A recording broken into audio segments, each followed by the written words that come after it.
అత్తమ్మ ఎన్ని గ్లాసుల బియ్యం పెట్టాలి? కొద్దిగంటే అన్నం ఏం లేదా అనే? ఉందత్తమ్మా. ఎంత ఉంది తేపో చూద్దాం.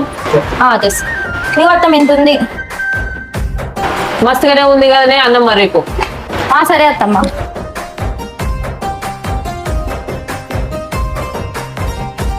లోకి రాగిని ఏం చేస్తురే ఇక్కడ వద్దు సాయం అయిపోరి ఏమైనా పోసి పోరి.